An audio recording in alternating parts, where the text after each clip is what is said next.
Hello guys, তোমরা সবাই কেমন আছো? আশা করছি ভালো আছো। তো আগের ভিডিওতে বলেছিলাম আমরা সবাই ঘুরতে যাব। তো দেখো আজকে সবাই প্ল্যান করেছে যে আজকে দক্ষিণেশ্বর ঘুরতে যাব, মায়ের কাছে পুজো দিতেও যাব। তো সকাল থেকে আমি কিছু খাইনি, সব কাজকর্মগুলো গুছিয়ে নিয়েছি। প্রথমবার যাচ্ছি দক্ষিণেশ্বর, তো মায়ের কাছে যাচ্ছি যখন পুজো তো দেবই। তো সব কাজ গোছানো হয়ে গেছিলো আমার। তো আমার ছেলেমেয়েগুলো খুবই দুষ্টু, দেখো রাত অবধি জেগে থেকে সকালবেলা খুব দেরি করে উঠেছে, তাই বিছানাগুলো আগে গুছিয়ে দিচ্ছি। বিছানা গোছানো হয়ে গেলে তারপর ভাত বসাতে যাব, কেন ওর বাবা বলছে ভাত খেয়ে দিয়ে তারপরে বেরোবে। তো দেখো স্নান টান সেরে এই যে বেরিয়ে পড়েছি দক্ষিণেশ্বর যাবো বলে। সবাই রেডি। তো আমার রেডি হতে একটু লেট হচ্ছিলো, স্নান টান করে মেয়েদের তেমনিতে বেরোতে লেট হয় জানো। তো মেয়ে বলো না, বিয়ে হয়ে গেছে, বউ হয়ে গেছে, মানে লেট তো হবেই। তার জন্য বড়োর সাথে একটু যেরকম প্রত্যেকবারের মতন হয়, একটু কথা কাটাকাটি হয়ে যায়, তাড়াতাড়ি বেরো। তো ব্যাস বলতে বলতে রেডি হয়ে গেলাম। তো দেখো বাইরে চলে এসেছি, আমার ছেলে মেয়েগুলো হয়ে গেছে যে হাই বলছে। তো এবার রাস্তার দিকে রওনা দেব। দেখো সবাই বলো এত দূরে যাচ্ছি দক্ষিণেশ্বরে, কত দূর ঠিক জানি না। তো মনে হচ্ছে যেন বেশি দূর হতে পারে। তো আমি সারা চেষ্টা করেছি পুজোর জন্য। কেমন লাগছে একটু কমেন্ট করে বলবে। দেখো এই যে আমাদের গলি থেকে বেরিয়ে রাস্তায় বেরিয়ে পড়েছি, ওর তার বাবা মেয়ে হাত ধরে রাস্তায় যাচ্ছে, আর আমি আর আমার ছেলে এই যে পেছনে পেছনে যাচ্ছি। দেখো হাঁটতে হাঁটতে তারপর একটা টোটো গাড়ি পেয়ে গেলাম, টোটোতে উঠে পড়েছি। তো এবার টোটোতে যাচ্ছিলাম, কিন্তু এদিকে এত প্রচণ্ড রোদ্দুর যে কী বলবো। কী মেকআপ করেছি জানি না, ঝগড়ার চোটে যা বেরিয়েছি তাই করেছি, কিন্তু মেকআপ করাটাই মনে হয় বেকার হয়ে গেল, কেন এত গরম লাগছিলো, এত ঘাম দিচ্ছিল যে বলার মতো না। তারপরে আমি আবার শাড়ি পরেছি। আমি বাচ্চা হয়ে যাওয়ার পরে, দুটো বাচ্চা হয়ে যাওয়ার পরে প্রচণ্ড শরীরটা ভারী হয়ে গেছে, তো তার জন্য কাপড় পরে কোথাও বেরোতে খুবই কষ্ট হয়। তো দেখো এখানে পৌঁছে গেছি, স্টেশনের কাছে নেমে পড়েছি। তো প্রচণ্ড রোদ, আমি ক্যামেরা ঠিক করে ধরতেও পারছি না। পাশাপাশি সব লোক বাইরে যেগুলো দেখছিল, তো তাও যতটা পেরেছি ততটা করেছি। তো দেখো এত রোদ্দুর আমি তাকিয়ে দেখতে পাচ্ছি না, এদিকে আকাশটা খুবই পরিষ্কার। এই দেখো পাঁচপেড়িয়া স্টেশন, এখান থেকে আমরা ট্রেন ধরবো, ট্রেন ধরে বালিতে যাব, বালি স্টেশন। তো আমার ছেলে মেয়েদেরও খুবই দুষ্টু, ওদেরকে লক্ষ্য করে ফোন ঠিকঠাক করে ধরতে পারছি না, এদিকে ছুটে পালিয়ে যাচ্ছে, ওদিক ছুটে পালিয়ে যাচ্ছে। দেখো স্টেশনের ভেতরে ঢুকে পড়েছি, দাঁড়িয়ে আছি আমরা, আর ওর বাবা, এই আমার ছেলে, এটা আমার মেয়ে। তো ওদের বাবার টিকিট কাটতে গেছে। দেখো দাঁড়িয়েছি, একটু ফ্যানের হাওয়া চলছিল। ট্রেনে এত ভিড় ছিল যে ট্রেনের ভিডিওটা করতে পারিনি। দেখো প্রথমবার লিফটে উঠছি, আমার তো খুবই ভয় লাগছিল। তো লিফটে ওঠার পরে এই যে সবাই মিলে চলে আসলাম ওকে। তো আমার মেয়ে আমাকে বলছে, আমি ভয় পাচ্ছিলাম তাই। এই দেখো তো কি হয়েছে লিফটে ওঠার কারণ আমরা যে ট্রেনটা উঠে পড়েছিলাম সে ট্রেনটা মাত্র বালিতে যাওয়ার আগে স্টপেজ অবধি, কিন্তু তারপর বালি অবধি যাবে না। তো আমাদের আবার ট্রেনটা চেঞ্জ করতে হয়েছিল, তাই লিফটে করে উঠে তারপরে আবার একটা স্টেশনে ট্রেনে উঠেছি। তো দেখো এই যে আমরা পৌঁছে গেছি দক্ষিণেশ্বর স্টেশন। তো এটা এই মেট্রোটা উপরে আছে, তো আমরা এখানে নিচে। এই যে দেখো চলে আসলাম এখানে দক্ষিণেশ্বরের একদম এটা বাইরের সাইড। তো এখনও যাইনি, কারণ আমার বলেছিলাম না সবাই একসঙ্গে প্রোগ্রাম করেছিলাম, মামা শ্বশুর, মামি শাশুড়ি, আমার সে ননদ টনদ সবাই, তো ওরা এখনও এসে পৌঁছোয়নি।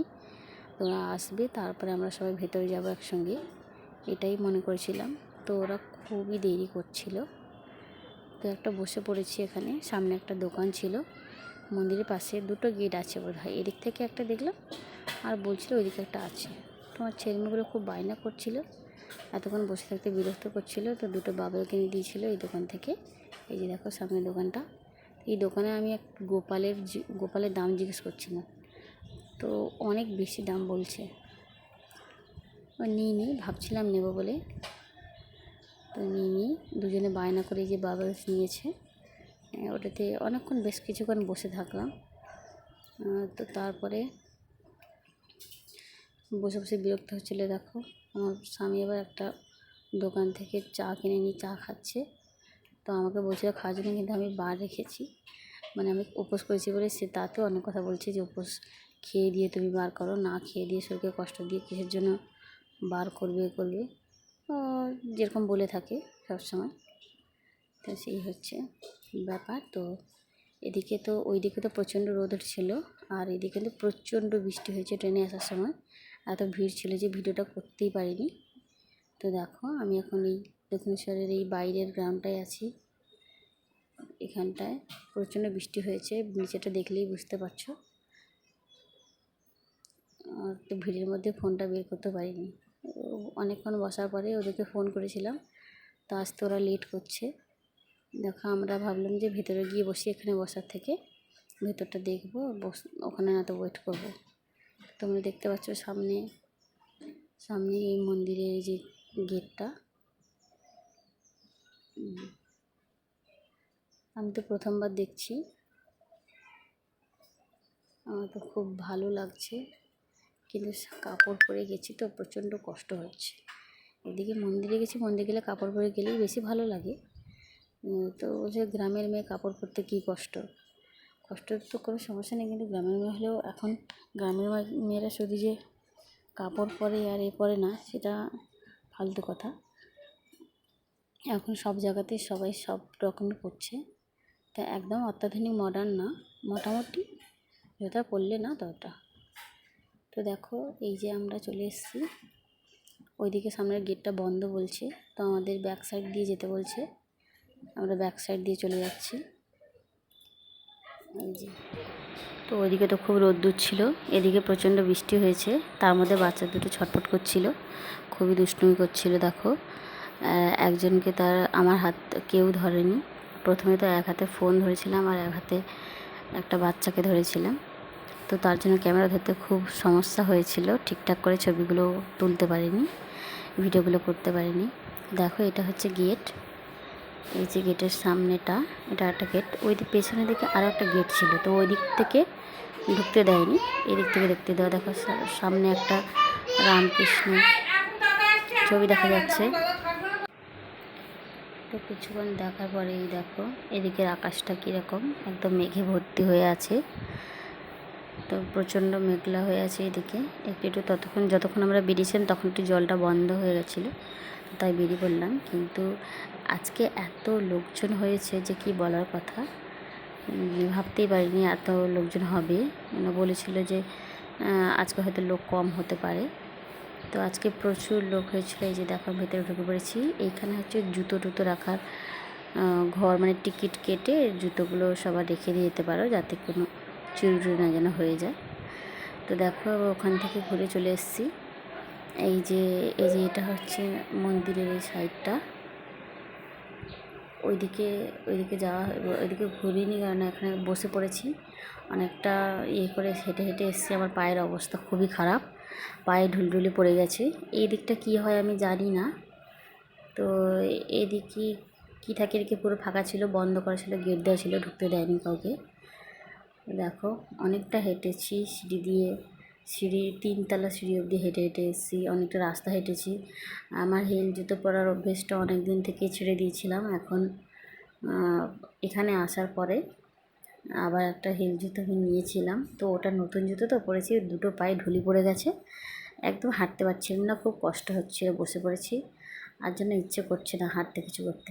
কী করবো, ঘুরতে তো হবেই। যে দেখো বসেছিলাম ততক্ষণ ওরা সবাই চলে এসেছে, এই যে সবাই এবার একসাথে কথা বলার পরে ঘাটের দিকে একটু গেলাম।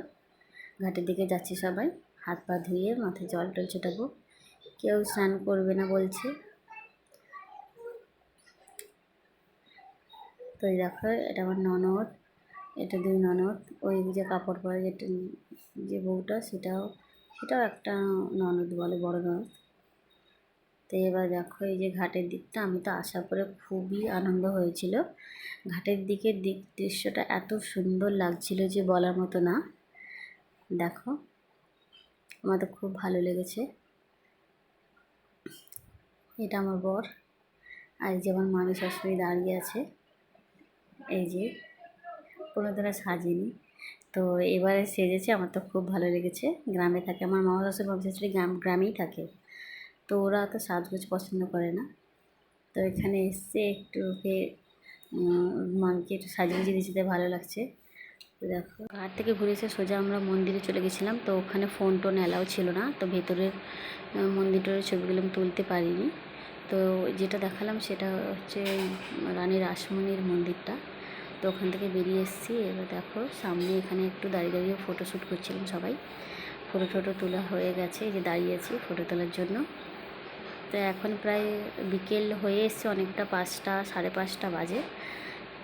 তখন টোটোগুলো সবাই মিলে তুলছিলাম, হাসি ঠাট্টা করছিলাম। মানে দাঁড়িয়ে দাঁড়িয়ে ভেতরে দাঁড়িয়ে দাঁড়িয়ে অবস্থা খারাপ। আর ভেতরে তো বৃষ্টিও হচ্ছিলো। এই দেখো মন্দিরটা, মেঘটা দেখো কেমন হয়ে আছে। টানা 2 ঘন্টা দাঁড়ানোর পরে ভেতরে ঠাকুরটা তো ঠিক করে দেখতেই পাইনি, এত ভিড় হয়েছিল যে তাড়াতাড়ি করে বের করে দিয়েছে। তো এই মন্দিরটা আমি নিজে চোখে দেখেছি, খুব ভালো লাগছিলো। আর এটা আমি যে তারপরে চলে এলাম। তারপর ওখান থেকে চলে আসলাম, সবাই মিলে ডিসাইড হলো সেই দাদুর বাড়িতে যাওয়া হবে। আজকে আর বাড়ি ফিরছি না। তো দেখো লিফটে করে যাচ্ছি, আমার তো খুবই ভালো লাগছিলো। প্রথমবার লিফটে চড়েছি, একটু ভয় করছিল। তো ওই দিন 2-3 বার লিফটে চড়া হয়ে গেছে, তাই ভয়টা একটু কেটে গেছে। দেখো এবার আমরা মেট্রোতে যাব। মেট্রোর টিকিট কেটেছিলাম। আমি কোনোদিনও দেখিনি মেট্রোর টিকিট এইভাবে কয়েনের মতো হয়। তাই আমি বলছি এই বাতাসার মতন দেখতেই কয়েনটা। বলছি এটা আবার দিয়ে দিতে হবে, না দিলে হবে না। বলছে না। তো দেখো এই যে স্টেশনের মধ্যে চলে এসেছি। তো বলছি এই কয়েনটা রেখে দিয়ে কাছে রেখে দাও, যখন আমরা শেষ যেখানে নেমে যাব সেখানে নাকি কয়েনটা না দিলে গেট খোলে না। তো বলছি দেখাই যাক কী হয় না হয়, আমি তো জানি না। এই দেখো ওরা সবাই চলে যাচ্ছে, আমি তোমার দেখাচ্ছি। এই যে মেট্রো চলে এসেছে, আমরা সব উঠে পড়েছি। আমার ছেলেটা বদমাইশি করছিল, ঠিক করে ক্যামেরাটা ধরতে পারছিলাম না। মেট্রোর ভেতরটা এসি, একদম ঠান্ডা, খুব সুন্দর লাগছিল, যেন একটা স্বস্তি পেয়েছিলাম সারাদিনে।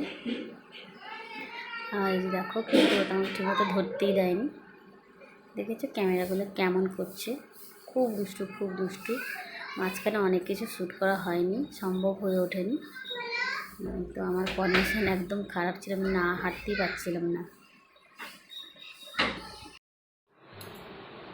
হ্যালো বন্ধুরা, তোমরা সবাই কেমন আছো? আশা করছি ভালো আছো। তো দেখো সেই দিনটা আমি লাস্ট অবধি ভিডিওটা কন্টিনিউ করতে পারিনি। তো তার একটা কারণ ছিল, মানে ফোনের ব্যাটারিটা শেষ হয়ে গেছিলো। তারপরে আমার নিজেরও শরীরের অবস্থা খুবই খারাপ ছিল, কারণ সারাদিন না খেয়েছিলাম একদম সন্ধে অবধি। তো ওখান থেকে বেরিয়ে এসেও ভাত না খেলে তো আমার হয় না। তো ভাত তো ওখানে খাইনি, একমাত্র ওই লুচি আর তরকারি সবাই খেয়েছিল। তো আমরা লুচি তরকারি খেয়েছি, কিন্তু অতটা তো পছন্দ নয়। 2-3 পিস খেয়েছি, শেষটা আর বাদবাকিটা খেতে পারিনি। তো তারপর একটা আইসক্রিম খেয়েছিলাম। তারপরে আমরা বাড়িতে চলে আসছিলাম। তো সে সময় প্রোগ্রাম হয়েছিল যে বাড়িতে যাওয়া যাবে না, সবাই মিলে ওই আমার মামা শ্বশুররা যেই বাড়িতে ছিল, মানে সেই মামা শ্বশুরের মানে আমার মামি মাসি হয়, তো সম্পর্কে আমাদের দাদু হয়। তো সেই দাদুদের বাড়ি সবাই যাওয়া হয়। তো আমি না করছিলাম, তো আমার বর বলে যে না চলো, সবাই যখন বলছে এত করে, একসাথে সারাদিন ঘুরেছি, তো আর মানে আবার এখান থেকে আলাদা আলাদা হয়ে যাব, ভালো লাগছে না। চলো এখন বলছি যখন, সবাই একটু ঘুরে আসি। তো তাই আমরা সবাই আবার বলতে আবার সবাই বেরিয়ে পড়লাম সেই দাদুর বাড়িতে। তো দাদুর বাড়িতে গেছি, কীভাবে কী অবস্থা ছিল দেখলে বুঝতে পারতে, কিন্তু খুবই খারাপ লাগছে, কেননা আমি ভিডিওগুলো দেখাতে পারিনি। তো ওখানে গেছি, বাড়ি পৌঁছতে প্রায় 9টা বেজে গেছে। তারপরে একদম মানে যা বসে পড়ছি, আর কিছু করার মতন অবস্থায় ছিলাম না। খুবই কষ্ট হচ্ছিল বলার মতো না। নিজের বাড়িতে আসলে এরকম একটু ফ্রিভাবে নিজের ইচ্ছে মতন বসে শুয়ে বা কিছু একটা করে নিতাম, যেভাবে শান্তি লাগতো সেভাবে সেটা হয়নি। তো ওরা যথেষ্ট ভালোবেসেছে, যথেষ্ট আদর করেছে।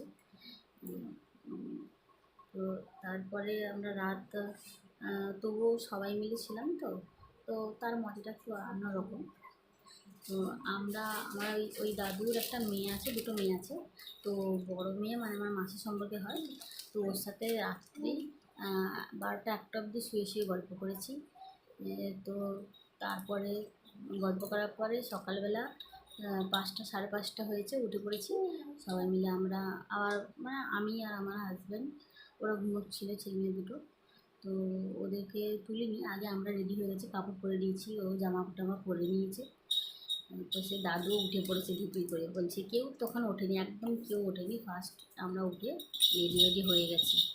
তো বলছে কি, তোমরা কোথায় বেরিয়েছো, এখন যাওয়ার দরকার নেই, আর থেকে যাও, তাহলে আর তোমরা থাকলে তাহলে আজকে একটা প্রোগ্রাম করতাম ওই চিড়িয়াখানা না, জাদুঘর ওই জাদুঘর আর বাবুঘাট, কী একটা বললো, বাবুঘাটে আরতি না কী হয় ওইটা দেখবে।